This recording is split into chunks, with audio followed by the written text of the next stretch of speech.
चार मोरनी ने तो परेशान कर रखो है, कछु खाती ही नहीं है। अरे नहीं, हम सोचे थोड़ा डरा दे उसको। अब तुम्हारे लाने तो सब करना पड़ेगा ना। कितने दिन रखना पड़े जा मोली को? अरे ज्यादा दिन मोली को नहीं रख सकते। परसों हमारा अगला कांड है, अब करते हैं कछु हम। रखता हूं मैं। नमस्कार, क्राइम पेट्रोल डायल 100 के इस एपिसोड में मैं रणदीप हुड्डा आपका स्वागत करता हूं। हमारे देश के कई हिस्सों में रस्म और परंपरा के नाम पर औरतों के ऊपर अत्याचार हो रहा है। ऐसी ही एक रस्म है सर ढकाई, जिसमें पारंपरिक लोक नृत्य के नाम पर आज भी हमारे देश में औरतों को खुलेआम खरीदा और बेचा जाता है। और बेचने वाले भी कोई और नहीं बल्कि उसी के घर के लोग होते हैं।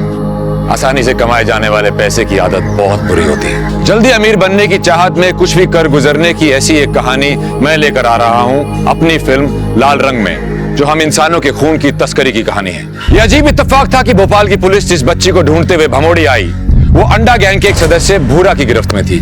जहां एक तरफ भमोड़ी पुलिस अंडा गैंग को पकड़ने की तैयारी में जुटी थी, वहीं दूसरी तरफ भोपाल पुलिस भी भमोड़ी पुलिस की मदद से संगीता के भाई कुंदन तक पहुंच चुकी थी। अब देखना यह था कि सच का कौन सा नया पहलू सामने आने वाला था।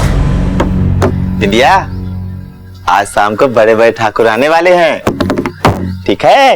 तो बढ़िया नाच होना चाहिए कि मजा आ जाए, ठीक है?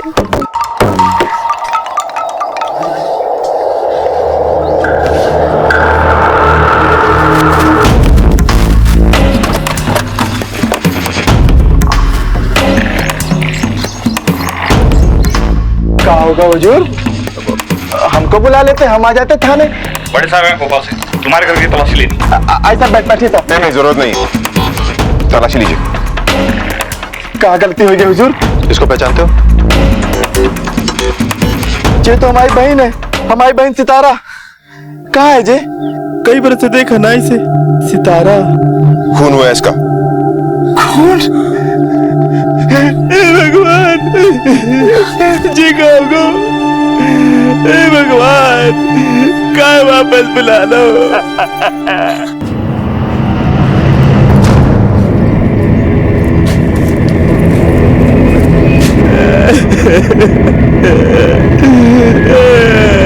सितारा। देख कुंदन, हमारे सामने ये रोने धोने की एक्टिंग मत कर। साफ साफ बता, सितारा की बेटी कहाँ है? बेटी? जी का कह रहे हुजूर? हमारी बहन मोड़ी जी नहीं थी, हमको तो पता ही नहीं। सर, पूरा घर सर्च कर लिया, बच्ची कहीं नहीं मिली। कुंदन, सच सच बता, कहाँ छुपाया बच्ची को? बोल। सरकार मालिक हुजूर, हमको नहीं पता का, हमको कुछ नहीं पता का हमारी बहन मोड़ी जनी है। 8 बरस हो गए उसके शकल देखे हुए, अब क्या पता हमें वहाँ के बारे में। तू नहीं बेचा था ना अपनी बहन को सर ढकाई की रस्म के नाम पे? तुझसे ही डर के भागी थे ना वो? अब हुजूर एक बार कह देती कि हमको शादी करनी है, करा देते। अरे साहब, ये तो रिवाज है हमारी बिरादरी का, एक बार शादी हो जाए तो फिर सर ढकाई नहीं हो सकती। अरे साहब, हमसे तो कछु कही नहीं, हम करते तो क्या करते? हम कौन जबरदस्ती नहीं किए, और हम का हमारे पूरे समाज में कोई जबरदस्ती नहीं कर सकता मोड़ी की सर ढकाई के लिए। तेरे चेहरे से साफ साफ दिख रहा है कि तू झूठ बोल रहा है। अब कान खोल के एक बात सुन ले, इस गांव को छोड़कर जाने की सोचना भी मत। शुक्ला जी, इस पर 24 घंटे नजर रखिएगा। सर,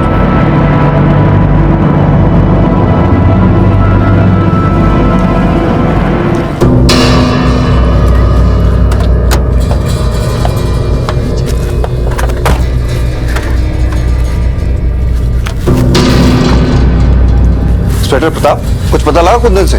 कुंदन से मिले, लेकिन कोई खास इंफॉर्मेशन हासिल नहीं हुई। उन जैसे लोगों से सच की उम्मीद करना ही बेकार है। सालों को बचपन से ही झूठ की गुट्टी पिलाई जाती है। जोहान सर, उस बच्चे की तस्वीर सारे थानों में भिजवा दी है? हाँ सर, भिजवा दिए। Very good. Inspector Gupta, please आप भी अपने जितने भी इन्फॉर्मर्स हैं सबको एक्टिव कर दीजिए। डोंट वरी, हमने अपने खबरी राजू को काम पे लगाया है, उसका नेटवर्क बहुत अच्छा है। और वो जिमी ठाकुर, उसके बारे में कुछ पता चला? जी, अगर ये कांड जिमी ठाकुर ने करवाया है तो उसका कोई ना कोई आदमी इसमें जरूर शामिल होगा।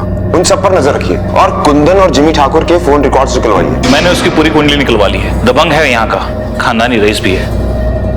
दबंग?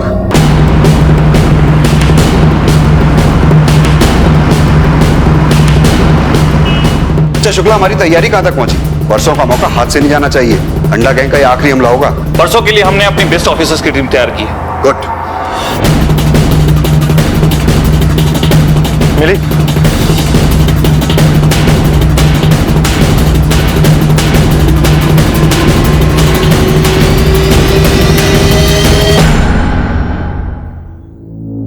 सर, बच्ची नहीं मिली। अरे अब कहाँ है वे जवानी के शौक, वे चादर ढकाई वगैरह। अब तो हमारी तबीयत ही ठीक नहीं रहे। सच्ची कहे तो हमें याद भी नहीं है कि जा कितने बरस पुरानी बात। ठाकुर साहब, अपनी याददाश्त पर जोर डालिए, दिमाग की खिड़कियां अपने आप खुल जाएंगी। हो सकता है अब वो शौक नहीं रहे, लेकिन सा पुराना और वो भी गहरा अब तक तो नासूर बन चुके होंगे कि एक मोड़ी आपके चेहरे पर तमाचा मारकर भाग गई और आप भूल गए। आपकी इस बात पर विश्वास नहीं होता। अरे वो ने तो ऐसी तन बदन में आग लगाई थी कि क्या बताएं। और हमने तो बहुत कोशिश करी थी कि एक पेड़ वो हमारे हाथ लग जाए। वह मोड़ी की किस्मत अच्छी थी कि वह मिली नहीं। ठाकुर साहब को फोटो दिखाओ।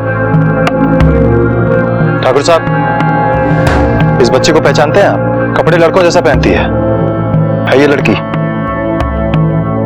कौन है जा? हमें तो कच्छु याद नहीं। ठाकुर साहब, लगता है आपकी याददाश्त ने आपका साथ छोड़ दिया है।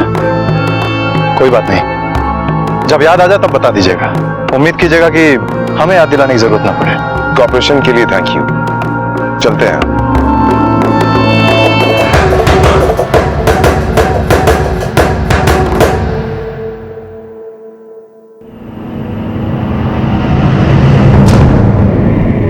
अबे जो का हो रहा है?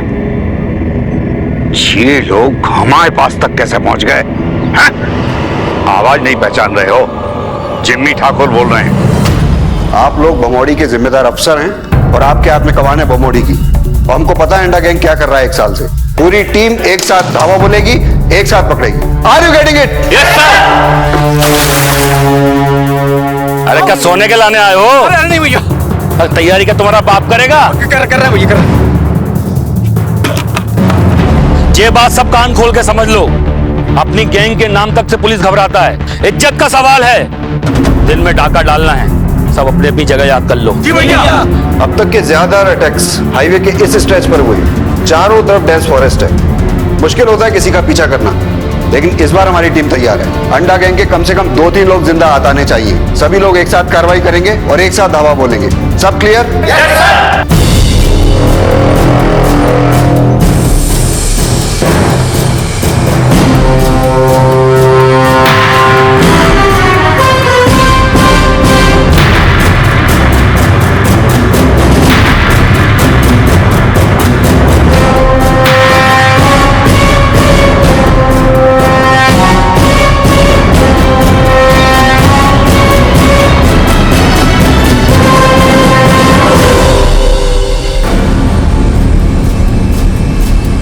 सर हम हाईवे पर पहुंच चुके हैं। हम 1 किलोमीटर पीछे फॉलो कर रहे हैं।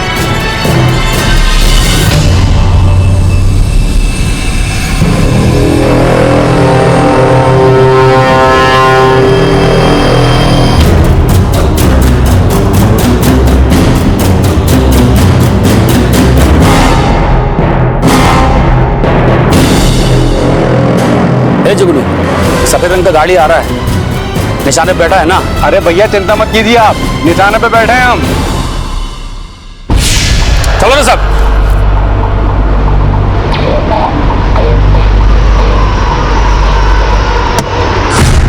सर अटैक हो चुका है। वाइपर मत चलाना गलती से भी। हम 500 मीटर से भी कम दूरी पर हैं तुम्हारे पीछे। जैसे ही हम रेंज में पहुंचेंगे तुम इन्फॉर्म करेंगे। तब तक गाड़ी मत रोकना एंड तब तक ड्राइव स्लो। सर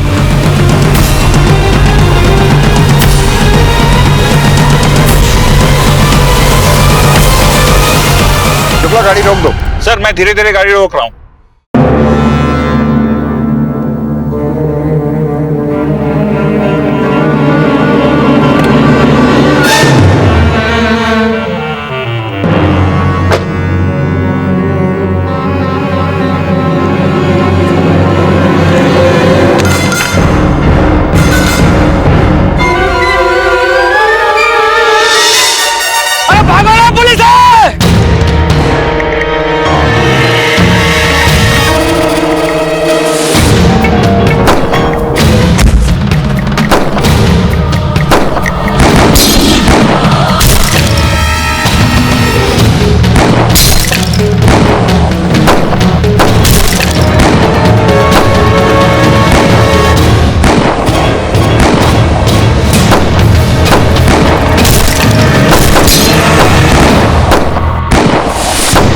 पुलिस ने अंडा गैंग का न सिर्फ हमला रोका बल्कि उनके कुछ साथियों को मार गिराया और कुछ को हिरासत में ले लिया।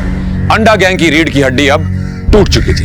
अंडा गैंग का सदस्य जुगनू भी उनकी हिरासत में था, जिसके जरिए पुलिस गैंग के सरदार भूरा को पकड़ने की कोशिश में थी।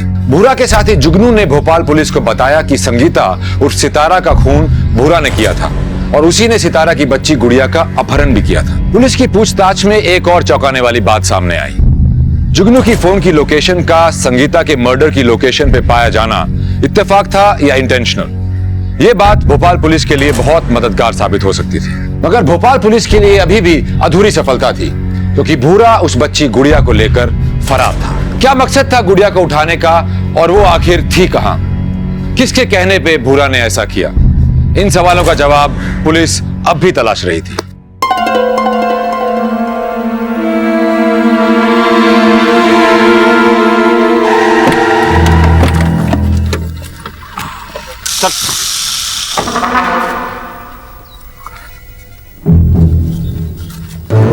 अभी आज कहाँ जाना है? सर अंदर वाली गली।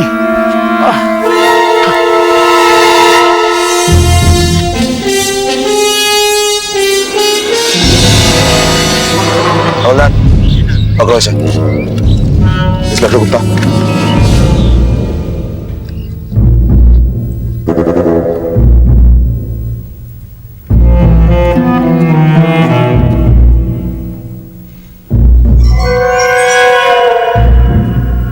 चौहान सर।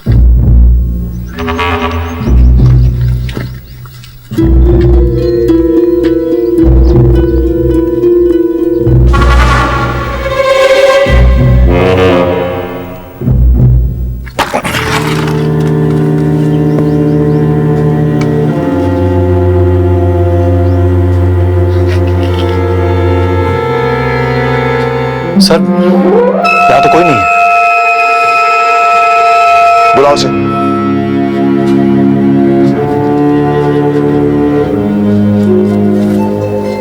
झूठ बोल रहा था, यहाँ तो कोई नहीं है। कहाँ है बच्ची? सच में नहीं पता साहब, भैया यहीं पे लेके आते थे बच्ची को। किसके कहने पे किया ये?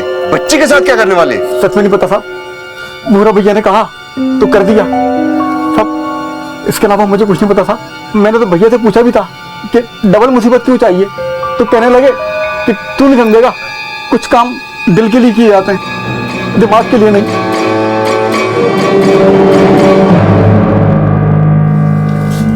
अजीब इत्तेफाक है इंस्पेक्टर प्रताप, जिस आदमी खोज में आप आए हुए हैं उसी आदमी के गैंग को हम भी खोज रहे हैं। मगर एक बात समझ में नहीं आई कि इस अंडा गैंग वाले भूरा ने उस औरत का मर्डर क्यों किया और उस बच्ची को क्यों उठाया? उनका काम तो डकैती है। भूरा ने जुगनू से कहा था कि कुछ काम दिल के लिए करने पड़ते हैं। दिल के लिए मतलब औरत के लिए?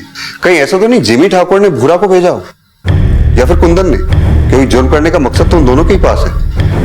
वैसे भूरा का फोन ट्रेस करने की हमने बहुत कोशिश की, मगर उसका फोन उसी दिन से बंद है जिस दिन हमला हुआ था। इंस्पेक्टर गुप्ता, ऐसे लोग तो अपना नंबर बार बार बदलते ही रहते हैं। हमने अपने खबरी जिमी ठाकुर और कुंदन दोनों के घर पर लगाए हुए, हो ना हो इन्हीं दोनों में से कोई एक शामिल है इस कांड में। और सर अपने पुलिस स्टेशन से भी खबर आई है कि सुधीर अपने बच्चे के लिए रोज चक्कर काट रहा है। ये मोड़ी इतनी रहेगी अब। नाचवा सिखाओ से, बड़ी होके माँ के समान नचनिया बननी चाहिए। हमारो कछो दिन आनो जानो लगो रहे। ख्याल रखियो। मोड़ी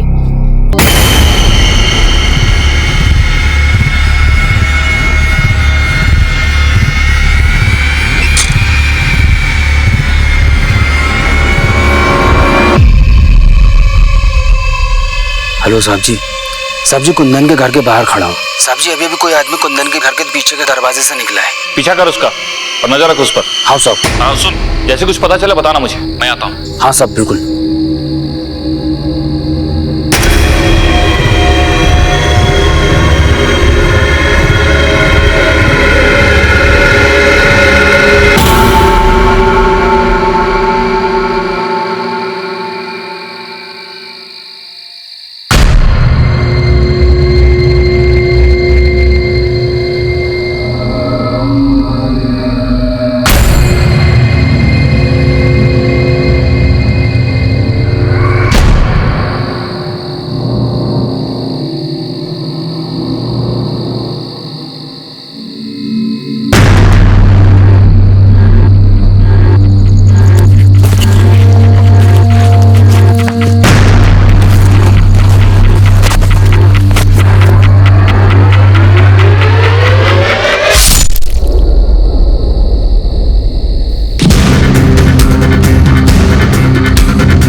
कहाँ होगा साहब? और अपना करता हूँ बता दे। चल अरे चल कपड़ा चल, पहन चल। ले, कपड़ा तो पहन ले साहब, कपड़ा तो पहन ले। अरे कपड़ा तक ले जा रहा है अभी।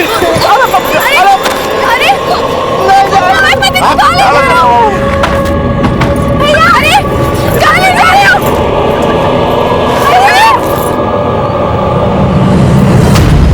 बता कहाँ छुपा कर रखा बच्ची को, बोल। साहब अभी कुछ नहीं मालूम साहब, कौन कौन आता है तेरे घर में? कोई नहीं आता साहब। अब क्या बात कर रहे हैं? झूठ बोल रहा है। देख, जब तक तू बोलेगा नहीं ना, ऐसा ही ठुकता रहेगा। साहब हाँ कसम साहब, आपको कुछ नहीं पता साहब, कुछ नहीं पता साहब। कौन आता है क्या आता है?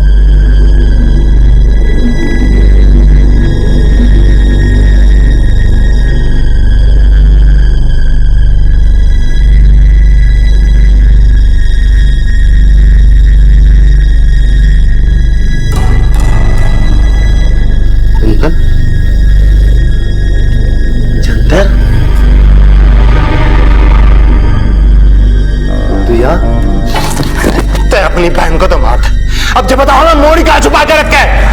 अरे बहुत सारे हमारी मोड़ी कहाँ है? हम नहीं करते, बता दे हमारी मोड़ी को, बता दे हमारी मोड़ी कहाँ छुपा के रखे है? हम इससे कौन देगा मोड़ी? बता दे कितना हमारी मोड़ी, हमारी मोड़ी, हमारी मोड़ी, हमारी मोड़ी।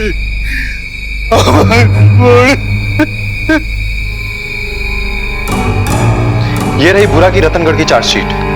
वो 3 साल के लिए जेल जा चुका है चेन स्नैचिंग के मामले में। कुंदन ने भी कुछ नहीं बोला और जिमी ठाकुर पर भी हमारे आदमी नजर रखे हुए हैं। उसके आदमियों से भी पूछताछ की, लेकिन वो संदिग्ध निकल के नहीं आया।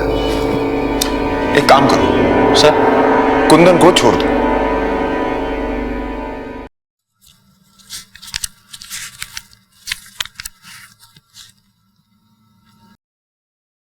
चलो आओ बैठो।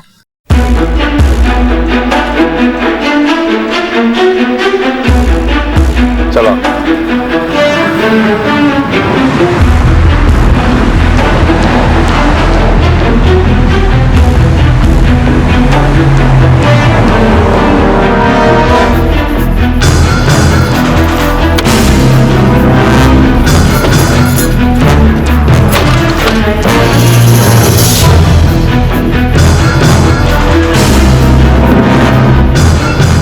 जे कितने लाया मालिक? चाहिए हमारी हवेली। चल अंदर। जे कहाँ ले जा रहे? चल अंदर। ये सर पूछे, इसका सच से जवाब दे। विद्या, अपनी बहन सितारा को तूने ही मरवाया ना? ये सब कहाँ हो रहा है ठाकुर साहब? जी आप हमारी सर ढकाई करके कहाँ ले आए? हम जी को पूछ रहे हैं, हम वाला अपनी जीजी को क्यों मारेंगे? अच्छा, अपने आप को बहुत शातिर समझती हो तुम, और अपनी जीजी के साथ ये प्यार का नाटक हमारे सामने मत कर। तुझे क्या लगा था किसी को तुझ पर शक नहीं होगा? अरे तुझ पर तो तभी शक हो गया था जब रात में तेरे घर से आदमी निकला था।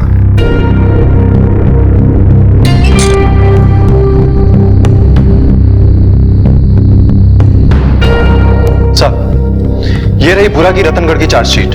वो 3 साल के लिए जेल जा चुका है चेन स्नैचिंग के मामले में। कुंदन ने भी कुछ नहीं बोला। एक काम करो सर, कुंदन को छोड़ दो। कुंदन के घर में कुंदन के अलावा उसकी पत्नी और छोटी बहन बिंदिया है, जैसा कि जुगनू ने बताया था। कुछ काम दिल के लिए किए जाते हैं, दिमाग के लिए नहीं। भूरा ने ये कांड दिल के लिए किया है। बस अब ये पता करना है कि भूरा का दिल किस पर आया है, बिंदिया पर या फिर तो भूरा का दिल तुझ पर आया था। तू ही इस कांड की सूत्रधार। तेरा फोन टैप किया था हमने, अपनी सच्चाई तूने खुद ही बता दी। ले सुन। हेलो, मोड़ी को नाच सिखाने का इंतजाम ठीक से हो गया ना?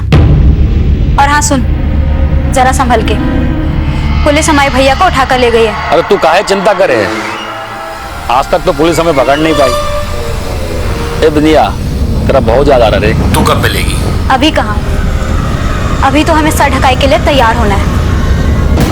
सितारा ने जिस डर की वजह से अपना नाम बदला, अपनी बेटी को बेटा बनाकर रखा, आखिर में वो डर सच साबित हुआ। सितारा कभी सोच भी नहीं सकती थी कि ये कांड उसकी खुद की बहन कर सकती है। बहुत प्यार करती थी वो तुझसे, सुधीर ने बताया हमें। वो सपना देख रही थी तुझे भोपाल बुलाने का, काहे का सपना? हमारी जिंदगी बर्बाद कर दी जीजी ने। और आपको क्या पता है, 15-16 साल के थे जब जीजी अपनी सर ढकाई के वक्त भाग गई, और उसके कारण हमारे साथ ये सब हुआ। हम नचनिया बन गए। और वो जिम्मी ठाकुर, उसने बदला लिया हमसे। हमारा पूरा बदन छलनी कर दिया।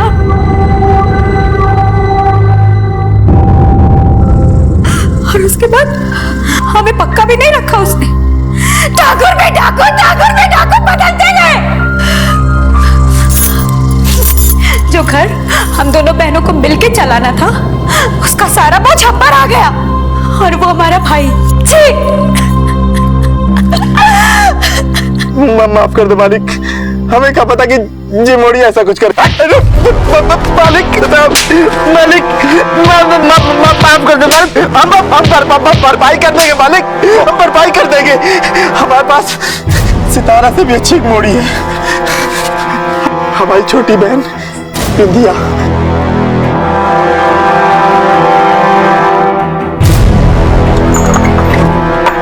बिंदिया, है ना? अरे आना।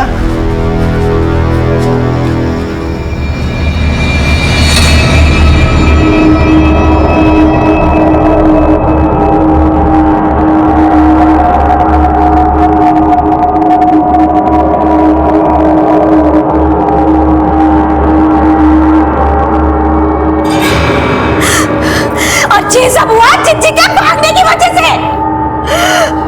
नफरत नहीं होगी काम है हमारी चिच्ची से। बदला लेने की आग हमारे दिल में लगने लगी। चिच्ची तो अपना घर बसा के बैठ गई और हम नचनिया से फतुरिया बन गए। नफरत नहीं होगी काम है हमारी बहन से, और हम क्या करते? किसी को नहीं पता था कि चिच्ची गई कहाँ है। और इतने सालों बाद जब चिच्ची ने हमें खुद फोन किया तो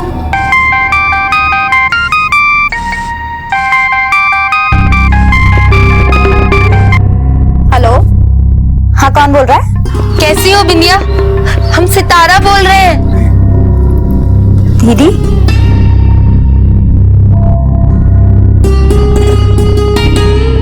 बिंदिया कैसी हो? कैसी हो पूछ रही हो या मजाक उड़ा रही हो जीजी? खुद तो तुम चली गई और हमें यहाँ छोड़ गई नचनिया बनने के लाने। ऐसा काहे कह रही हो बिंदिया? हम तुमको भी यहाँ बुला लेंगे। हम यहीं रहते हैं भोपाल में। हम चंदर से बात कर रहे हैं, जब सारा इंतजाम हो जाएगा ना तो हम तुम्हें फोन करेंगे। और तुम जानती हो हमारी एक बेटी भी है जो पूछती रहती है कि मौसी कब आएगी, मौसी कब आएगी।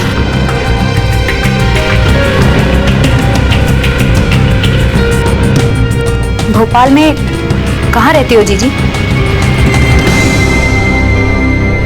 हमारे लाने कुछ भी कर सकते हो ना? किसी की जान लेनी है क्या? बोल तो। हमें बदला लेना है। तुम्हारे लाने तो हम सब करेंगे। जे रहा जीजी का पता और जे रहा जीजी का फोटो। हमें जीजी की बेटी चाहिए। अब वो बनेगी हमारे बुढ़ापे का सहारा। हम उसे नचनिया बनाएंगे। करोगे ना? तुमसे प्यार करते हैं, तुम्हारे लाने तो सब करेंगे।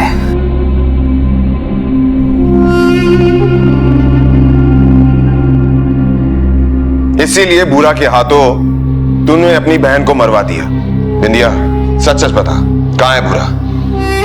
और उस बच्ची को कहां छुपा रखा है? साहब जी, आपने बहुत बड़ी गलती करी।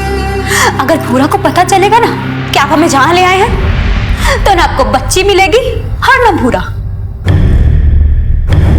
बिंदिया, भूरा को पता कैसे चलेगा? शायद तू भूल रही है, तो पूरे गांव के सामने सर ढकाई के बाद इस ठाकुर के साथ निकली, और ये ठाकुर हमारा आदमी है। पुलिस तो वहां थी ही नहीं। तुझे सीधा सीधा गिरफ्तार करते ना तो भूरा को पता चल जाता, और अगर भूरा को पता चल जाता तो वो बच्ची को मार देता। इसीलिए पूरे गांव के सामने तुम्हें ये ठाकुर सर ढकाई के नाम पर उठा कर लाया। देख, अब और होशियारी नहीं, अब तू खुद हमें अपने आशिक तक पहुंचाएगी। सुबह होते ही वो तुझे फोन जरूर करेगा।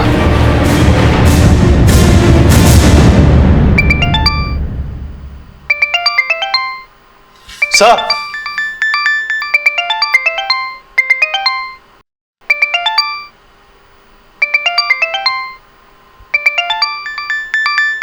अननोन नंबर है सर। स्पीकर पे डालो, बात करो।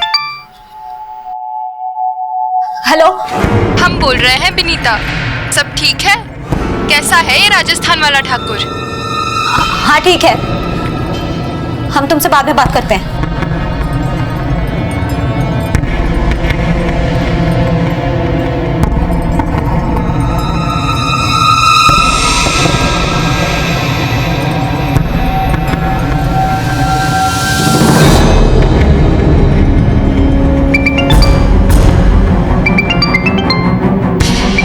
सर, फिर से अननोन नंबर है। स्पीकर पे डालो।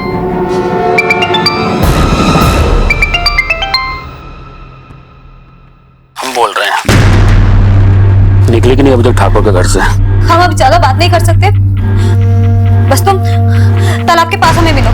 जाका हुआ अचानक, आज ही शादी करने का मन है क्या हमसे? ठीक आधे घंटे में पहुंच जाओ।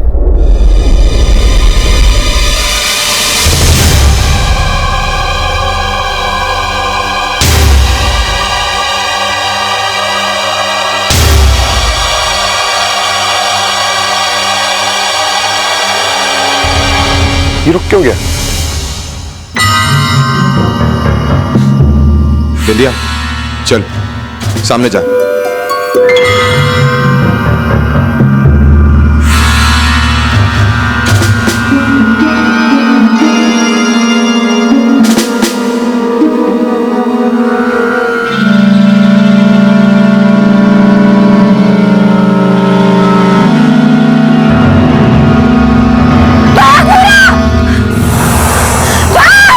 कोई गोली नहीं चलागा।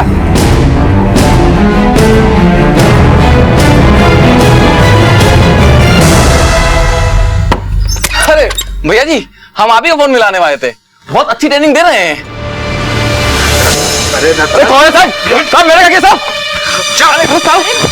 मैडम मैंने कुछ नहीं किया। मैडम मुझे छोड़ दीजिए, मैंने कुछ नहीं किया।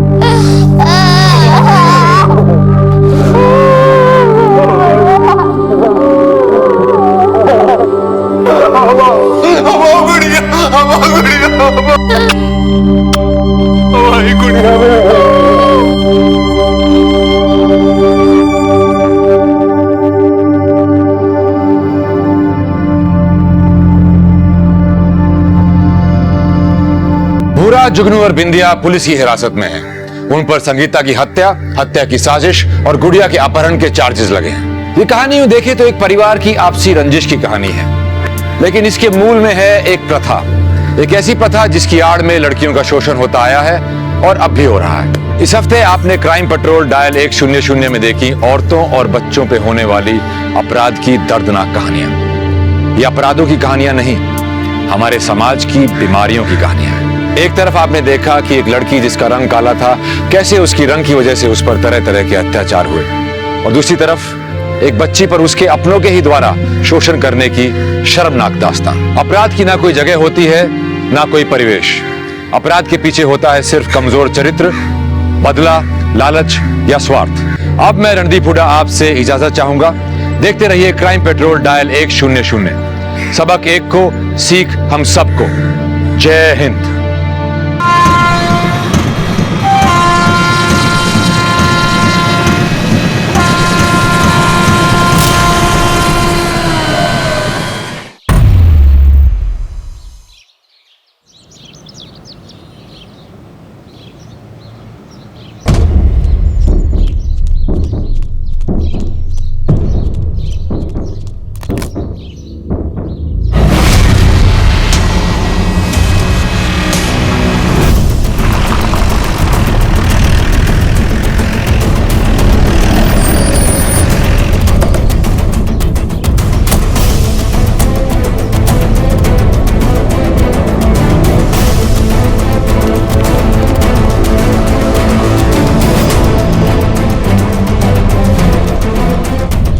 चेक करो आजू बाजू में। Sir watch.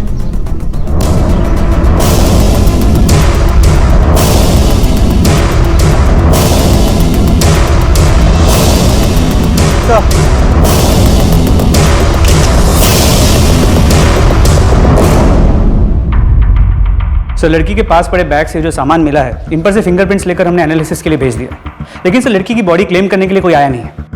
और आसपास के किसी पुलिस स्टेशन में कोई मिसिंग रिपोर्ट इस उम्र की लड़की की? सर हम पता लगा रहे हैं। ये छड़ी, ये बोलकर टाइम बताने वाली घड़ी, ऐसा सामान तो नेत्रहीन लोग ही यूज करते हैं। पहला गैस यही है कि इस लड़की का सामान है, लेकिन किसी और का भी हो सकता है। सर अगर पोस्टमार्टम रिपोर्ट से कंफर्म होता है कि ये लड़की नेत्रहीन थी तो ये सारा सामान उसी का होगा। वैसे केस तो एक्सीडेंट या सुसाइड का ही लग रहा है, लेकिन मर्डर को भी नजरअंदाज नहीं किया जा सकता। एक काम करो, बस टिकट्स की जांच करवाओ, शायद लोकेशन का कुछ आइडिया मिले। सर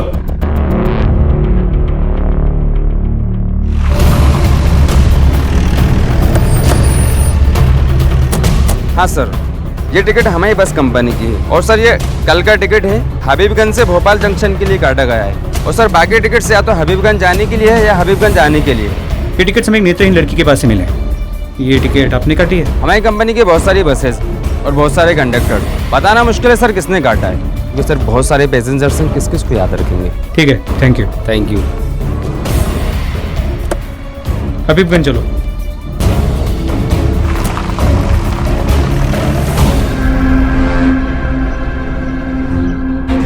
यहाँ आसपास कोई नेत्रहीन लड़की रहती है? नहीं। यहाँ आसपास कोई नेत्रहीन लड़की रहती है? हाँ साहब, पीछे वाली सोसाइटी में एक लड़की रहती है, उसका भाई रोहन यहीं ऑर्डर दे जाता है और उसके यहाँ सामान पहुँचाने मैं ही जाता हूँ साहब। हमें उसका घर दिखाओ।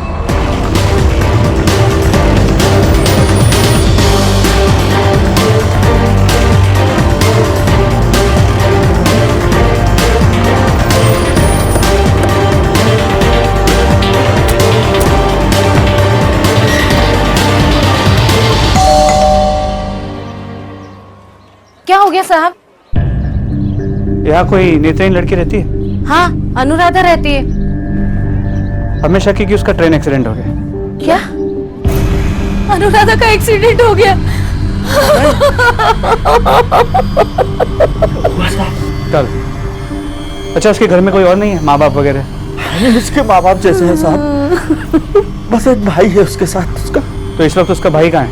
किसी काम से चंडीगढ़ गया हुआ है। रोहन को क्या जवाब देंगे अब? रात को तो हम आए थे, दरवाजा भी खटखटाया था हमने सोचा कि सो रही होगी, डुप्लीकेट चाबी रहती है हमारे पास। सुबह जब हमने घर खोलकर देखा, कोई नहीं था घर में। अगर घर में कोई नहीं था तो आप लोगों ने उसकी मिसिंग कंप्लेंट क्यों नहीं लिखवाई? हमने सोचा कहीं गई होगी साहब। ठीक है, उसके घर की डुप्लीकेट चाबी ले आई।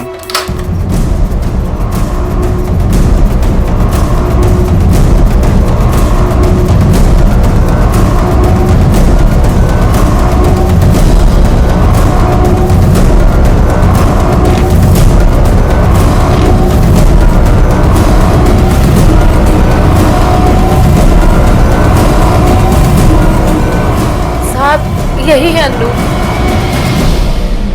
आप लोगों को हमारे साथ बॉडी की शिनाख्त के लिए आना होगा।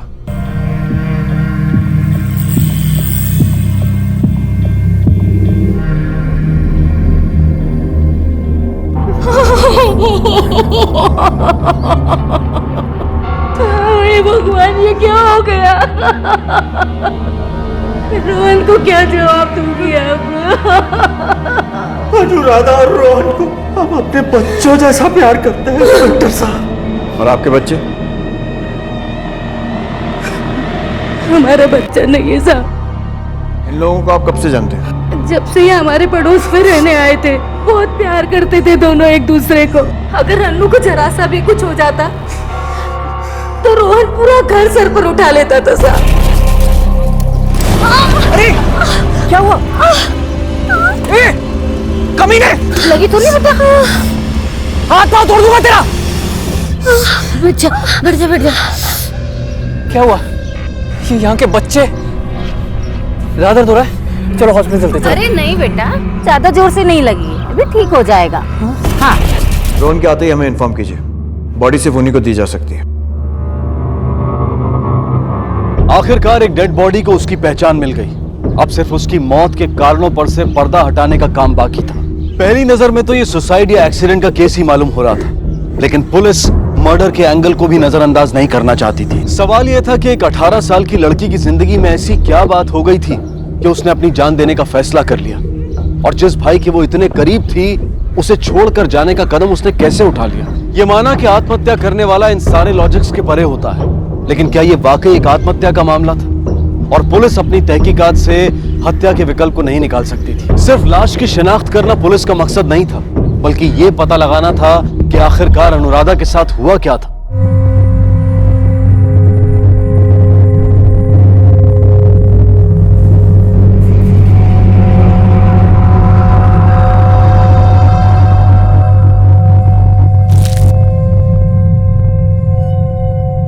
भैया भैया भैया, टाइम क्या हो रहा है? डॉक्टर अंकल ने कहा था 9 बजे दवा लेने को। अनु, हर बात मैं ही तुम्हें बताऊं क्या? तुम खुद क्यों नहीं पता कर लेती? भैया मैं कैसे? ऐसे। 8:55 AM. ये क्या है भैया? ये घड़ी है।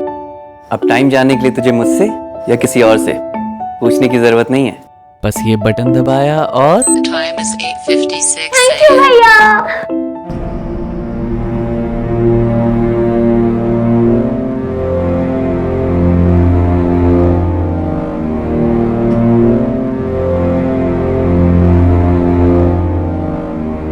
मेरी बहन अंधी जरूर थी, पर वो जन्म से अंधी नहीं थी। उसकी आंखें बिल्कुल नॉर्मल थी। अरे भाई चलो भाई चलो, देर हो रही है, आप तैयार नहीं हुए अभी तक? नहीं बस तैयार हो गई, चलो ना। हम चाचा जी के यहाँ से सुबह 6 बजे तक आ जाएंगे। ठीक है, बाय बच्चे। अंकल के यहाँ से वो कभी नहीं लौटे। कार एक्सीडेंट में उनकी मौत हो गई। बहुत बुरे दिन थे वो हमारे लिए। मैं खुद इतना बड़ा नहीं था कि अनुराधा को संभाल सकूं, पर समय सब सिखा देता है। धीरे धीरे सब कुछ ठीक भी होने लग गया था, लेकिन एक दिन अचानक अनुराधा की आंखों में दर्द उठा। क्या हुआ अनु? भैया मेरी आँख और सिर में बहुत दर्द हो रहा है। अच्छा, एक मिनट रुक, मैं आइस पैक लेके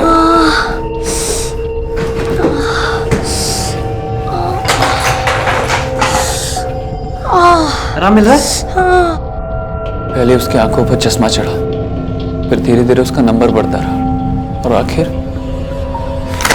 मुझे नहीं पढ़ना है, मुझे नहीं पढ़ना, मुझे कुछ नहीं दिखता, मुझे कुछ नहीं दिखता है। नहीं, मुझे नहीं पढ़ना, मुझे नहीं पढ़ना है। क्या हुआ बेटा? भैया मुझे कुछ सही से नहीं दिखता है भैया। हाँ तो हम जा रहे हैं ना डॉक्टर के पास, सब ठीक हो जाएगा। भैया मुझे इस अंधेरे से निकालो भैया, मुझे बहुत दर्द होता है। सब ठीक हो जाएगा। अनुराधा ने तो धीरे धीरे अंधेरे को एक्सेप्ट कर लिया, और अंधेरों ने उसके अंदर की जीने की रोशनी को ही निकल लिया। किसी डॉक्टर को दिखाया था उसे? छोटे बड़े हर डॉक्टर को दिखाया था, फिर उनके कहने पर हैदराबाद भी लेकर गया था, पर कोई फायदा नहीं हुआ। क्या अनुराधा डिप्रेस भी थी? मतलब क्या यह हो सकता है कि वो खुद ट्रेन के सामने आई हो? सुसाइड? पता नहीं सर, पर पहले भी उसने 1-2 बार सुसाइड अटेम्प्ट किया है। अनु, ये मैंने कुछ पकोड़े। अनु, क्या कर रही है? नहीं, अरे रोहन, रोहन, छोड़। सर नहीं करते रोहन। क्या हुआ आंटी? रोहन के हाथ काट रही चाकू से अपना। हाथ काट? मेरा दम घुटता है, मुझे नहीं अनु! जीना है, मुझे छोड़ो। चुप कर, इसे नहीं करते बेटा। श्रीवास्तव अंकल और आंटी ने बहुत हेल्प की। अगर वो नहीं होते तो मैं तो अनु को संभाल ही नहीं पाता। ठीक है, अब जा सकते हैं। जरूरत पड़ी तो दोबारा बुलाएंगे। जी।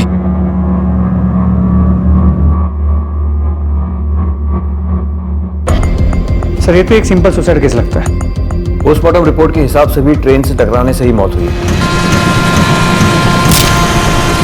किसी तरह का सेक्सुअल असॉल्ट भी नहीं है। पर किसी ने एक अंधी लड़की को ट्रैक पर जाने से रोका क्यों? कुछ तो नॉर्मल नहीं है। लगता तो सुसाइड ही है, लेकिन वो अकेले इतनी दूर तक पहुंचे कैसे? सारे सबूत और गवाह इस बात की तरफ इशारा कर रहे थे कि अनुराधा ने आत्महत्या की है। उसने पहले भी सुसाइड अटेम्प्ट किया ही था।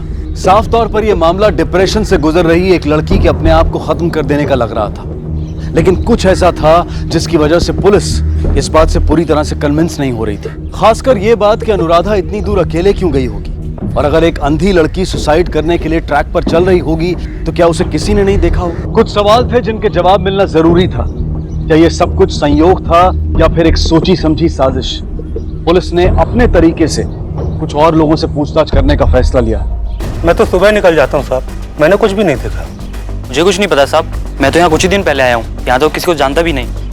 रोहन तो दिख जाता था, पर उसकी बहन को तो मैंने कई महीनों से नहीं देखा है। बाहर बहुत कम निकलती थी और अकेले तो मैंने कभी देखा ही नहीं। तुम्हारी शिफ्ट कौन सी है?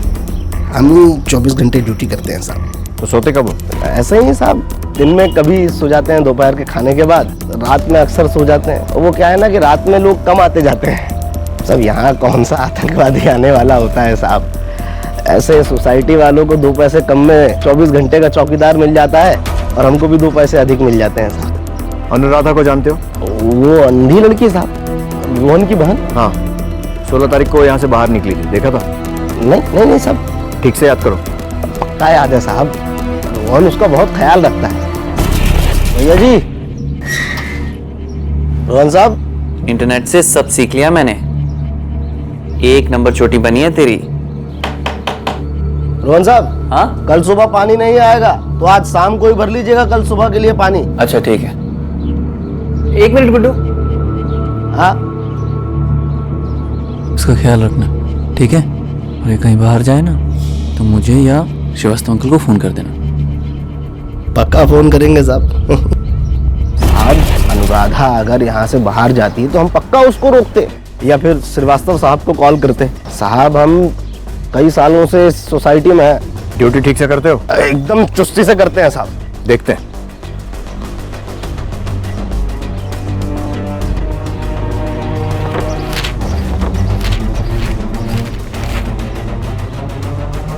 यह है चुस्ती की ड्यूटी। एंट्रीज भी पूरी नहीं है। अगर कुछ छुपा रहा है या झूठ बोलकर हमें गुमराह कर रहा है तो 20 साल के लिए अंदर करूंगा, समझा ना? नहीं। चुप।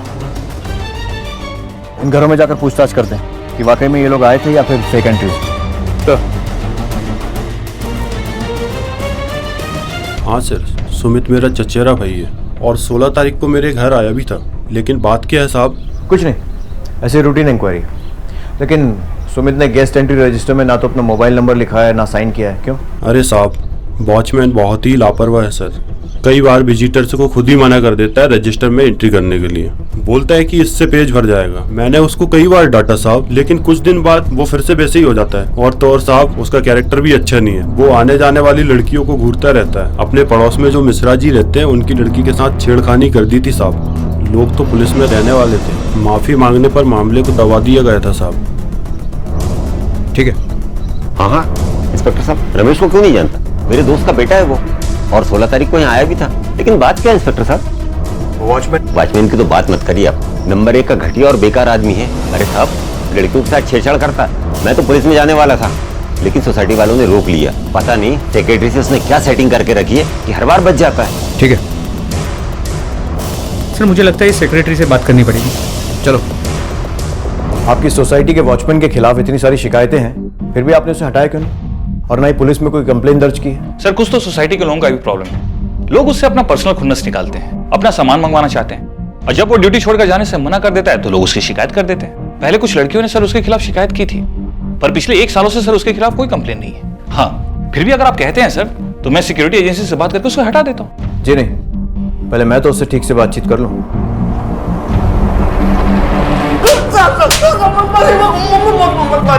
सच यही है साहब कि हमारा इसमें कोई कसूर नहीं है। हम मानते हैं साहब कि रजिस्टर में एंट्री को लेकर हम थोड़े लापरवाह जरूर थे, लेकिन रोहन की बहन वाले मामले में हमारा कोई लेना देना नहीं है साहब। हम पर भरोसा कीजिए, बहुत गरीब आदमी है हुजूर।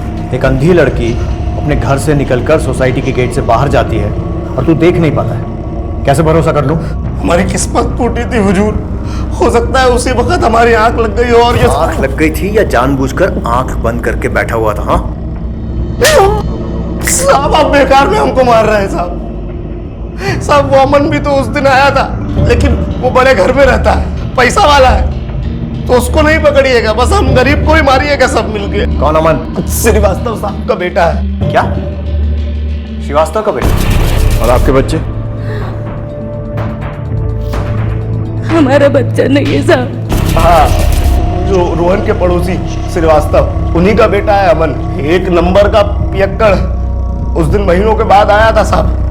पहले भी रोहन की बहन से छेड़छाड़ के मामले में उसे सोसाइटी से बाहर निकाला जा चुका है। अभी के लिए छोड़ रहा हूँ, लेकिन एक चीज याद रखना, आगे से सोसाइटी में जो कुछ भी होता है उसकी एक एक मिनट की खबर चाहिए मुझे।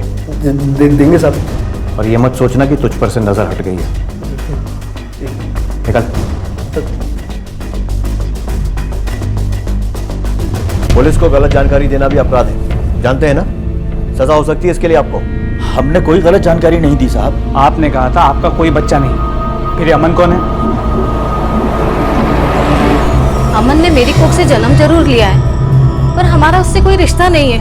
हम उसे घर से निकाल चुके हैं। घर से निकाल दिया तो मतलब वो आपका बेटा नहीं रहा। आपको मैं बताना चाहिए था कि आपका एक बेटा है जो अब आपके साथ नहीं रहता है। उस दिन वो यहाँ क्यों आया था? पैसे मांगने आया था साहब, पर हमने उसे बिल्कुल भी पैसे नहीं दिए। पैसे उसको दे देते तो उसकी आदत और बिगड़ जाती। क्या बताऊं साहब, उसे जुए और शराब की तो इतनी खराब आदत लगी है कि मेरे ऑपरेशन के लिए पैसे रखे हुए थे वो भी चुरा कर ले गया और जुए में हार गया। और एक बार तो हद ही कर दी उसने, अनुराधा पर बुरी नजर डाली। तब से हमने उससे कोई रिश्ता नहीं रखा, घर से निकाल दिया साहब। माँ बाप की बातों से ये तो क्लियर है कि वो वॉचमैन सही बोल रहा था। सिंह इस अमन को थाने बुलाओ।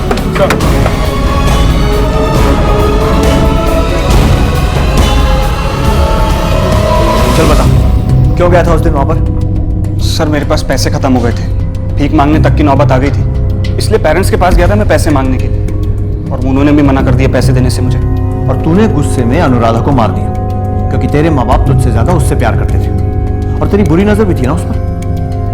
वो खोलेगा या खुलवाऊं? सर मैंने उसके साथ कुछ गलत नहीं किया था। हाँ, एक बार अनुराधा को देखकर बहका जरूर था मैं। सर उसका भाई चाबी छोड़कर जाता था रोज मेरे। हेलो, आंटी है? हाँ अंदर है। आंटी? हाँ बेटा। आंटी अनु का ख्याल रखिएगा। मैंने वैसे उसका खाना बना दिया है, जल्दी आने की कोशिश करूंगा मैं।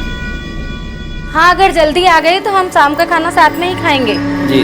अपना ख्याल रखना। मुझे पता था वो अकेली रहती है, अब मौका पाकर मैं उसके पास चला गया एक दिन।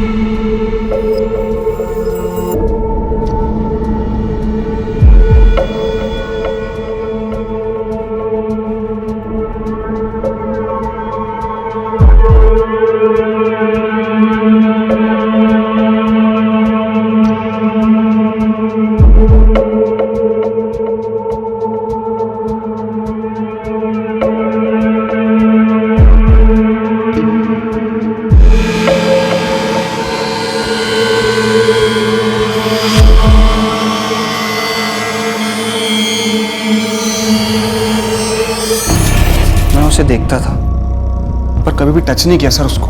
लेकिन तेरे माँ बाप का कहना है कि तूने उसके साथ बदतमीजी की। सर वो झूठ बोलते हैं, मैंने ऐसा कुछ भी नहीं किया सर। सर बताता हूँ सर, एक बार, सिर्फ एक बार उसको टच किया और मैं इंतजार करने लगा कि रोहन कब जाए और मैं वहां जाऊँ।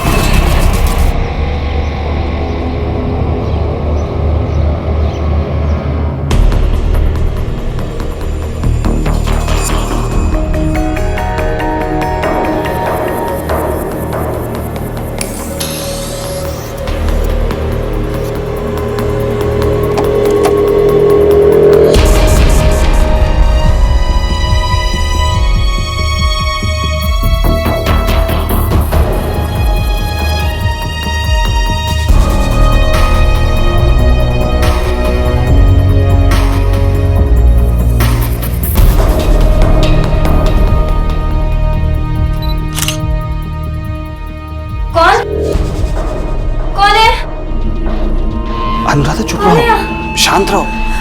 अमन भी आप? किसी को क्या पता चल रहा है तुम्हें क्या हुआ? दिन रात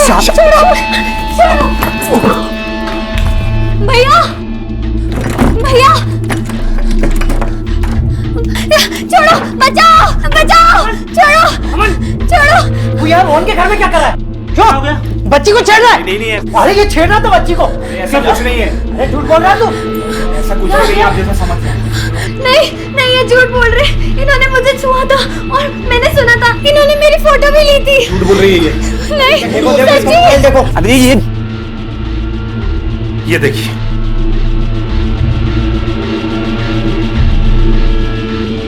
अमन, और इसी बात का बदला लेने के लिए तूने अनुराधा को ट्रेन के आगे धकेल दिया। सर मैं ऐसा क्यों करूंगा? और इस सब से मुझे क्या मिल जाएगा? सर वो कोई बच्ची तो है नहीं जो मेरे साथ चुपचाप चली आती। सर गुस्सा जरूर आया था मुझे उसके ऊपर, क्योंकि उसी के कारण मेरे घर वालों ने मुझे बाहर निकाला था। मैं बहुत परेशान था सर, और मैं ये सब क्यों करूंगा सर? ठीक है, अभी छोड़ रहा हूं, लेकिन गायब मत होना। जी सर। और जब बुलाऊं फौरन आ जाना। जी सर। निकल।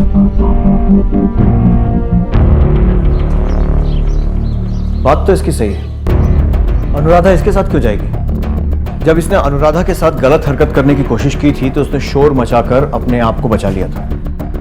मतलब अमन का अनुराधा को बहला फुसला कर ले जाना तो बहुत मुश्किल है। लेकिन मुझे अभी भी लग रहा है कि अनुराधा किसी जान पहचान वाले के साथ ही घर से निकली होगी। अब इस मामले में रोहन ही कुछ और बता सकता है।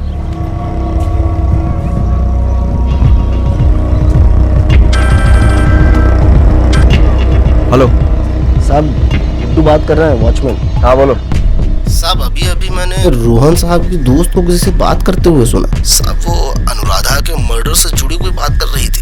रोहन साहब की दोस्त भी इसी सोसाइटी में रहती है साहब। पता मालूम है उसका? हाँ साहब, 2 गली छोड़ के। ठीक है, और कुछ पता चले तो अपडेट करना। जैन साहब बताते रहेंगे।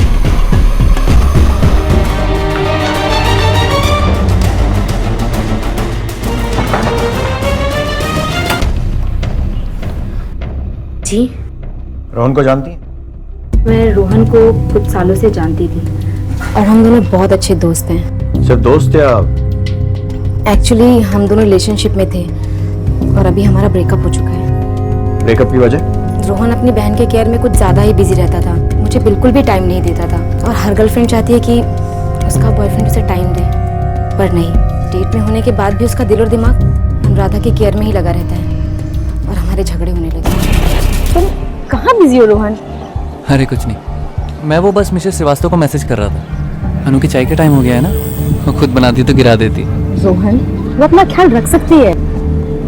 वही तो वो नहीं रख पाती है ना। रोहन, वो दुनिया की अकेली सी लड़की नहीं है जो अंधी है। ये क्या तमीज हुई बात करने की? उसे अंधी मत बुलाओ। क्या बोल रहा है? सूता आरती, वो हमारी पहली लड़ाई नहीं थी और ना ही आखिरी। अल्टीमेटली हमारा ब्रेकअप हो गया। उसके बावजूद हमारे झगड़े होते ही रहे। किस वजह से? प्रतीक। ये प्रतीक कौन है? रोहन के बाद मैं प्रतीक से मिली, वो मुझे अच्छा लगने लगा और हम बाहर मिलने लगे। और एक दिन, चलो मेरे साथ। रोहन, मैं तुम्हारे साथ नहीं जाना चाहती। आरती, मुझे तुमसे बात करनी है। तुम चलो यार। अच्छा क्यों? अपनी बहन से फुर्सत मिल गई? अरे जा के देख, अंधी का साली कहीं गिर ना जाए।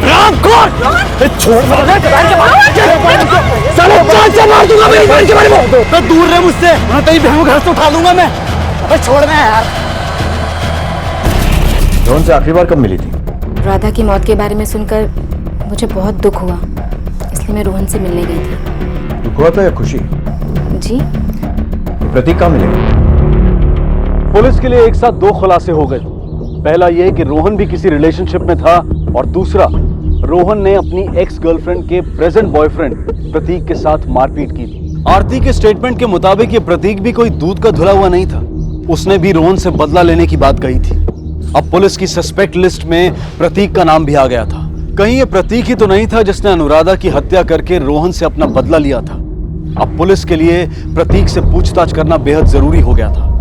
हाँ सर, ये सही है कि रोहन और आरती के ब्रेकअप के बाद आरती और मैं मिलते थे। तूने तो रोहन से बदला लेने की कसम भी खाई थी, और अंधी अनुराधा तेरी कसम पूरी करने के लिए बहुत इजी टारगेट थी ना, और इसीलिए तूने उसे मार डाला। नहीं सर, वो तो मैंने गुस्से में कह दिया था।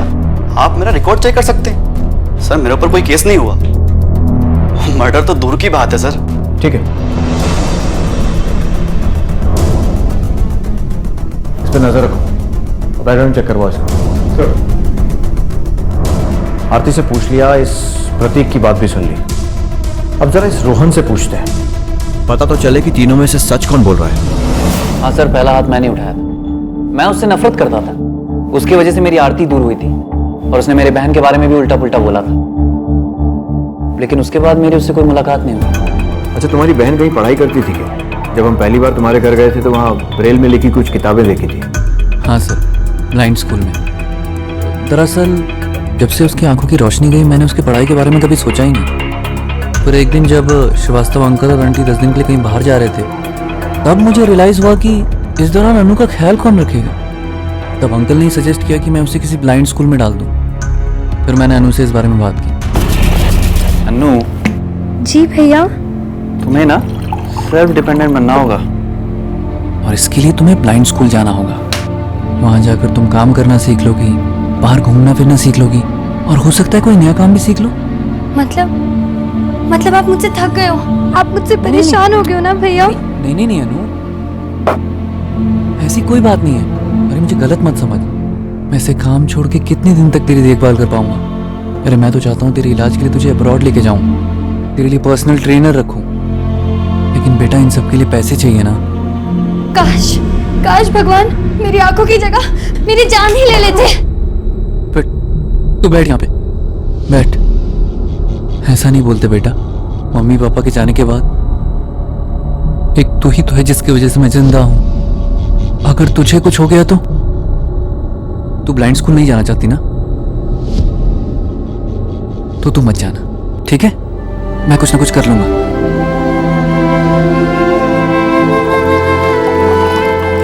भैया शायद आप सही कह रहे हो, मैं अंधी हूँ, ये चीज मुझे एक्सेप्ट करनी ही होगी।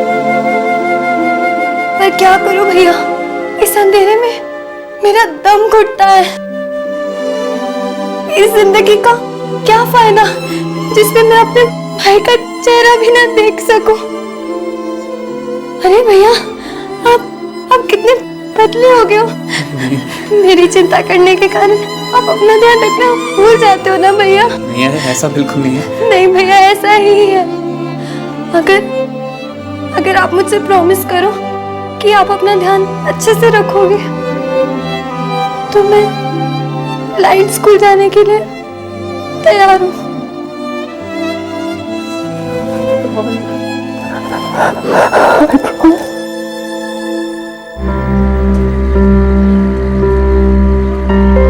पहले मंथ में तो हम लोग उसे खुद से चलना सिखाएंगे, छड़ी के इस्तेमाल करके। उसके बाद बसों और ऑटो में ट्रेवल करना, ताकि खुद से कहीं भी आ जा सके और सेल्फ डिपेंडेंट बन सके।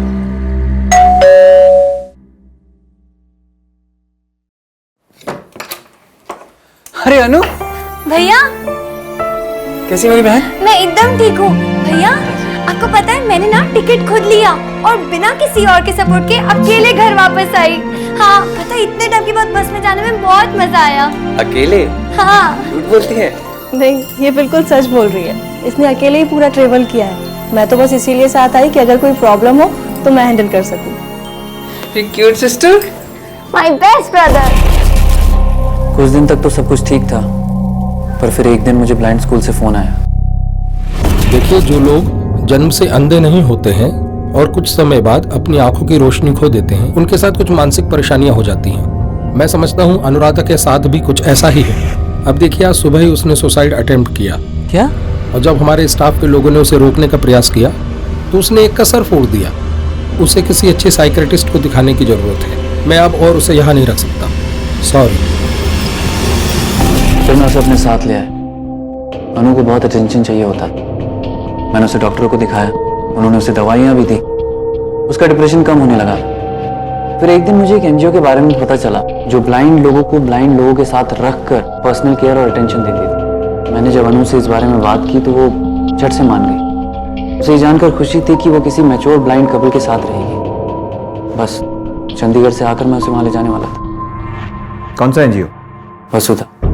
पुलिस वसुधा एनजीओ गई और वहां जाकर पता चला कि रोहन ने सच में वहां पर अनुराधा के लिए बुकिंग करवाई थी। पुलिस डॉक्टर प्रधान से मिली और उन्होंने भी कहा कि अनुराधा हाई डिप्रेशन में थी और उन्होंने इस बात की पुष्टि की कि यह सुसाइड का मामला हो सकता है। किसी भी केस की फाइल को बंद करने से पहले पुलिस ये सुनिश्चित कर लेती है कि अब किसी भी दिशा में तहकीकात की कोई गुंजाइश नहीं रह गई है। और अनुराधा के केस में भी पुलिस ये केस की फाइल बंद करने ही वाली थी कि अचानक उनके सामने एक ऐसा तथ्य आया जिससे वो चौंक गए। ये तथ्य किसी किरदार के रूप में सामने नहीं आया था, बल्कि ये सिर्फ एक परिस्थिति की जानकारी थी। और इस परिस्थिति का खुलासा सिर्फ एक ही शख्स कर सकता था। हमारी सारी इन्वेस्टिगेशन के बाद हम इस नतीजे पे पहुंचे कि अनुराधा ने सुसाइड किया था। अगर आपको हमारे इस नतीजे पे कोई भी डाउट हो तो अपना पॉइंट ऑफ व्यू बता सकते हैं। हम इस केस को फिर से इन्वेस्टिगेट करेंगे। जहाँ तक मुझे पता था मैंने आप लोग को सब कुछ सच सच बता दिया है। अब आप लोग इन मामलों को मुझसे बेहतर समझते हैं। तुम चंडीगढ़ क्यों गए थे? कितनी बार बता चुका हूँ, जॉब के सिलसिले में। क्यों? अरे क्योंकि वो बेटर ऑफर दे रहे थे। मतलब तुम परमानेंटली वहां शिफ्ट होने वाले थे? नहीं, ऐसा कुछ डिसाइड नहीं हुआ था, पर उनके ऑफर में 3 साल का कॉन्ट्रैक्ट था। मतलब तुम अपनी अंधी बहन को 3 साल के लिए वसुधा एनजीओ में डंप करना चाहते थे? क्या हुआ? अपनी बहन के बारे में कुछ भी भला बुरा सुनने पर उबल पड़ते हो तुम। प्रतीक को तो मार भी दिया था, यहाँ एकदम शांत बैठे। आप कहना क्या चाहते हैं? कुछ नहीं, जा सकते हो। सर, इसकी दी सारी इन्फॉर्मेशन हमेशा सही निकली है। सिंह, अब तक हमने इससे सिर्फ इन्फॉर्मेशन मांगी है, इसकी इंक्वायरी नहीं की है। आज की पूछताछ से थोड़ा हिला हुआ लग रहा है। अब इसकी इंक्वायरी निकालते हैं, इसके ऑफिस चलते हैं। रोहन बहुत ही मेहनती और बहुत ही होनहार लड़का है। उससे हमें कभी कोई शिकायत का मौका नहीं मिला। हाँ, उसकी सिस्टर के कारण कभी कभी हमें उसे रिलैक्सेशन देना पड़ता था, लेकिन इससे उसके कभी काम में कोई फर्क नहीं पड़ा। क्या वो अपनी सैलरी और बाकी फैसिलिटीज से खुश था? हाँ बिल्कुल सर, रिसेंटली हमने उसकी सैलरी बढ़ाई, उसका प्रमोशन भी किया। He was very happy. मुझे रोहन की ट्रैवल की सारी जानकारी चाहिए, जाने की भी और आने की भी। Yes sir. लेकिन सर, आपको रोहन पे शक है? जिस तरह के बयान लोगों ने दिए हैं उससे ये कह पाना तो बहुत मुश्किल है कि रोहन ने ही अपनी बहन का मर्डर किया। लेकिन फिर भी केस बंद करने से पहले सारी जानकारी लेना जरूरी है। सर,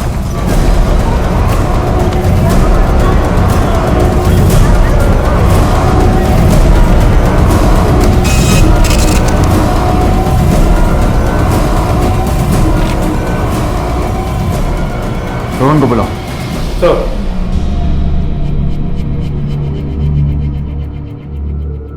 हाथ में क्या हुआ? ये चोट लग गई सर। और कितना झूठ बोलोगे? नहीं सर, मैं झूठ नहीं बोल रहा हूँ सर, मैं गिर गया था। ऐसी चोटें अक्सर कलाई काटने की कोशिश में ही लगती हैं। हाँ सर, हाँ सर, मैंने कलाई काटने की कोशिश की सर, क्योंकि मैं जीना नहीं चाहता था। मैं अपनी बहन के बिना जीना नहीं चाहता। इतना ही प्यार करते थे उससे तो उसे मारा क्यों? सर, ये आप क्या कह रहे हैं सर? सर, मैंने अपनी बहन को नहीं मारा। ये तुम्हारे चंडीगढ़ जाने की ट्रेन की टिकट्स और ये फ्लाइट की टिकट्स दोनों की बुकिंग करा के रखी थी। कोई खास कारण?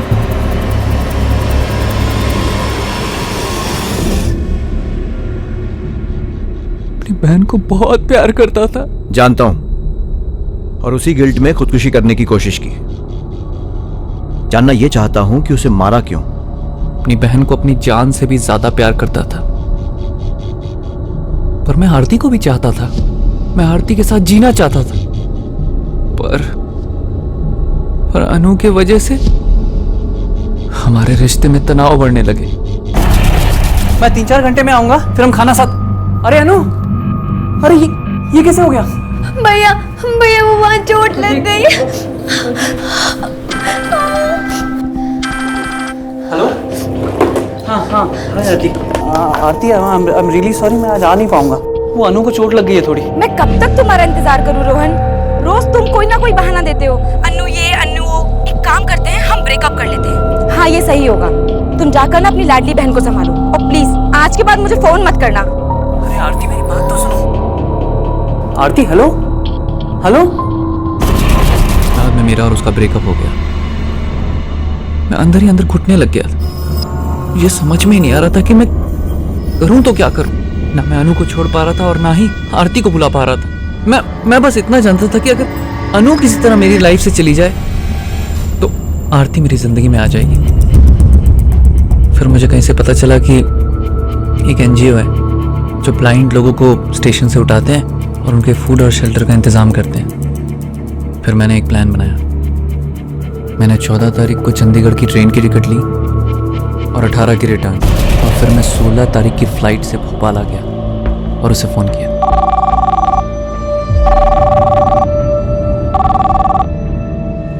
हेलो। हेलो अनु, मैं रोहन बोल रहा हूँ। हाँ भैया, मैं आपकी आवाज पहचानती हूँ। क्या हो गया आपको? अच्छा सुन, मैं आज वापस आ रहा हूँ। मेरी जॉब पक्की हो गई, सैलरी भी अच्छी है। मैं तेरे लिए एक पर्सनल ट्रेनर और केयर टेकर रखूँगा। और वहाँ ना बहुत बड़ा बंगलो है, लॉन भी बहुत बड़ा, तो वहाँ पर घूम सकेगी। अरे वाह, कांग्रेट्स भैया। एक काम कर, तू भोपाल स्टेशन आ जाना, हम वहाँ से कहीं घूमने चलेंगे। वैसे भी 1-2 रोज में चंडीगढ़ शिफ्ट होने वाले हैं, लेकिन तू अकेले आ तो जाएगी ना? भैया आप भूल गए क्या? ट्रेनिंग स्कूल में मैंने सब कुछ सीखा है। आप बिल्कुल भी टेंशन मत लो। आप खाली मुझे ये बताओ कि मैं कितनी देर में आऊँ? घंटे भर में। अच्छा सुन, तू श्रीवास्तव अंकल को मत बताना कि मैं वापस आ गया हूँ, ठीक है? हाँ हाँ, हम उनको सरप्राइज देंगे। ठीक है भैया।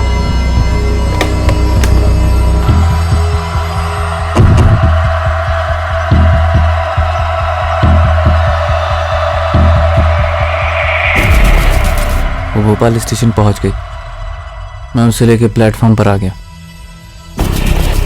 तू बस 1 मिनट यहाँ ठहरा। हाँ। मैं अभी टिकट लेकर आता हूँ, यहीं पर रुकना। हाँ।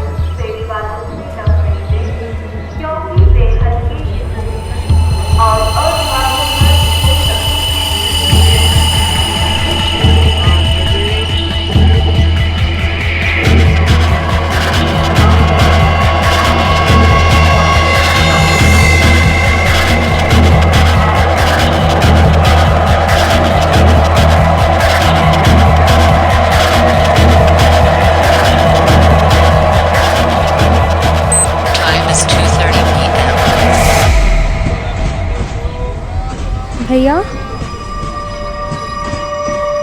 भैया भैया भैया आप कहाँ गए? भैया क्या हुआ बेटा? वो मेरे भैया ना टिकट लेने गए थे। कहाँ पे गए? पता नहीं, कहीं गए, आए नहीं अभी तक। आ जाएंगे बेटा, आप रो मत, आ जाएंगे। भैया क्या हुआ बेटा? भैया उनके भैया कहीं चले गए? नंबर है क्या आपके पास? नंबर नहीं पता। रो मत बेटा, भैया आ जाएंगे। 2 घंटे वेट करने के बाद भी कोई एनजीओ वाला उसे लेने नहीं आया। वो घबरा गई और रोने लग गई, और मुझसे उसका रोना देखा नहीं गया। मैं झट से उसके पास चला गया। भैया क्या हुआ? भैया 2 घंटे से परेशान हो रही है। भैया लेकिन मैं टिकट लेने गया था। मैं डर गई थी। आप नंबर भी नहीं दे, कुछ नहीं। Sorry thank you. चलो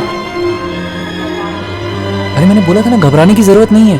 भैया आपने कितना देर लगा दिया। Sorry really sorry. संभल के, सीढ़ी है। क्या हुआ भैया? आप इतनी चुप क्यों हो? I'm sorry भैया। मैं ना उस टाइम पे बहुत ज्यादा रो दी, पर मैं क्या करती? मैं बहुत ज्यादा डर गई थी। मुझे ऐसा लगा कि आप मुझे छोड़कर चंडीगढ़ चले जाओगे, लेकिन भैया मुझे पता है आप मुझे बहुत प्यार करते हो और मुझे कभी छोड़ के नहीं जाओगे।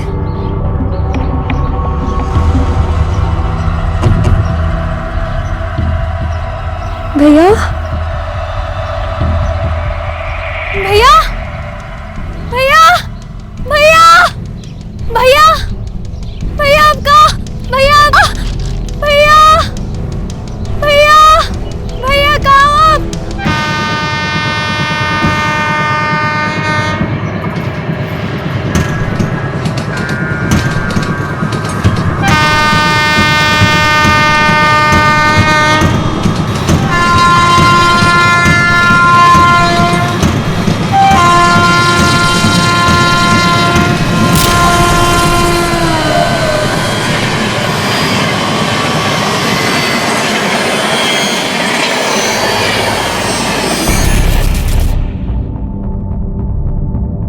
मुस्कुरा रही थी,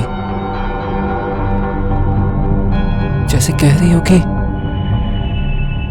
अंधे वो नहीं, अंधा मैं हो गया था।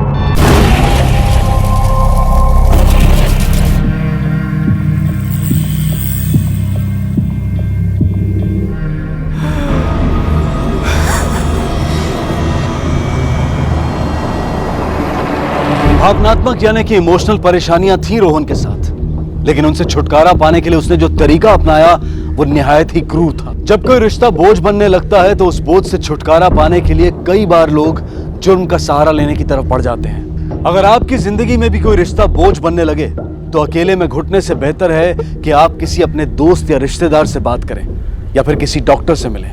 रोहन अगर चाहता तो अपनी परेशानियां श्रीवास्तव जी के साथ डिस्कस करके भी कोई रास्ता निकाल सकता था, लेकिन उसे लगा कि ऐसा करने से उसकी एक अच्छे भाई की छवि खराब हो सकती है। भाई बहन का रिश्ता किसी छवि का मोहताज नहीं होता है, ये एक पवित्र और आजीवन निभाने वाला रिश्ता माना जाता है। अपनी छवि को बचाने के चक्कर में रोहन ने इस पाक रिश्ते को दागदार कर दिया और जो उसे इस दुनिया में सबसे ज्यादा चाहती थी उसे खो दिया। जब भी आप कभी इमोशनली कंफ्यूज या हेल्पलेस महसूस करें तो एक दस्तक है कि आप शायद कोई गलत फैसला ले सकते हैं। ऐसे में ध्यान रखें कि आपको मदद की जरूरत है। अपनी कमजोरियों को पहचानें और उसे अपने भरोसे के लोगों के साथ शेयर करें। एक दूसरे का इमोशनल सपोर्ट बने, इससे आप भी खुश रहेंगे और आपके अपने भी। इसी विचार के साथ मैं अनूप सोनी अब आपसे विदा लेता हूं। फिर मुलाकात होगी अगले एपिसोड में एक और चौंका देने वाले केस के साथ। तब तक अपना और अपने परिवार का ख्याल रखें और देखते रहें क्राइम पेट्रोल डायल 100। सबक एक को सीख हम सबको। जय हिंद। इस तरह के और भी एपिसोड देखने के लिए हमारे चैनल को सब्सक्राइब करें और बेल आइकन दबाना ना भूलें।